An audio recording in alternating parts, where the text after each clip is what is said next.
That's me, Travis Schaefer. I initially planned to do my documentary on a flash mob. A flash mob is a group of people who assemble suddenly in a public place, do something unusual for a brief period of time, and then quickly disperse. I have come up with and orchestrated 7 different flash mobs to be scheduled throughout an amusement park. All 7 flash mobs will fall on October 20th between 2 p.m. and 3 p.m. I went around my campus talking to everyone I knew. I made posters for the event and hung them up around my campus and around our community. I even made a MySpace page dedicated to the flash mob event. There, I had posted all the information of all the 7 flash mobs, the times for the flash mobs, where they were going to be located, and what they needed to do for each flash mob. For 2 to 3 weeks, I sent out hundreds and hundreds of messages to people around this area. Out of hundreds of messages I sent out, only about a handful of 20 people decided to join in on the mob. So the day of, my crew and I met for preparations for the 7 flash mobs. We planned the event out to the minute, having 7 locations in 1 hour. Even after hours and hours of preparation, we could have never foreseen what was about to happen.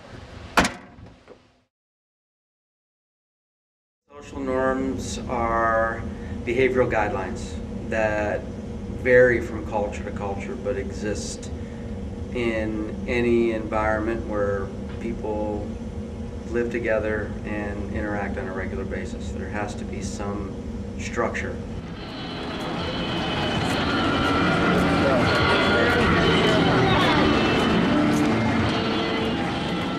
We've got 2 things happening right now. I'm about to go over and actually start the project. The other thing is that we've been noticed by a police officer just a second ago. But we don't have Brian's phone number, so we're not sure. I'm not sure if anybody's even going to show up for this, and I'm not sure if our second camera guy is even going to be here. And I'm not sure if we should move on to our next project or meet him here when we're done with this one, because if we keep moving on, he might not be able to find us. So I'm really concerned about those 2 things right now. So when I start this in about, I don't know what's going to happen any second now, because my clock says 1:59. I told the group we were going to do it at 2 o'clock. I'm going to go over and open this up and, I don't know, just be completely ridiculous throwing these pennies in. And, okay, here we go.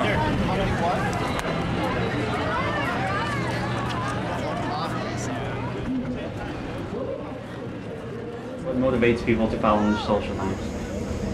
I mean, as much as we, talk about values like freedom and liberty, the value of individualism, the right to be oneself, we still pretty much, I think, want to be told what to do and want to fit in a lot of times. And the more you're part of the in-group, the more you can identify and relate to what's going on in terms of the space around you. The more you're part of that out-group, the less social capital you're able to create, the less cultural capital, which impacts upon how much monetary capital you're able to obtain. So there is I think there's a fundamental nature of going along with the group, going along with group norms. Sociologists identify a phenomenon of groupthink, where when you're with a group of people, there isn't really a lot of critical evaluation of what's being discussed. One thing is brought up, you have other people in agreement, and the rest of the crowd just sort of goes along. Okay, what we did was we put a note on here for Brian. How are normative expectations established in our society?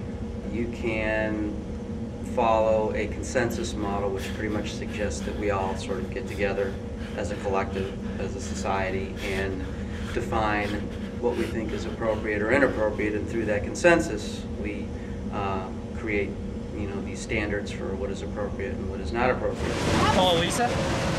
This is Travis. I had a quick question. Do you happen to know Brian's cell phone or that at all? Yeah. Okay. All right. Thank you, though. No problem. All right. Bye.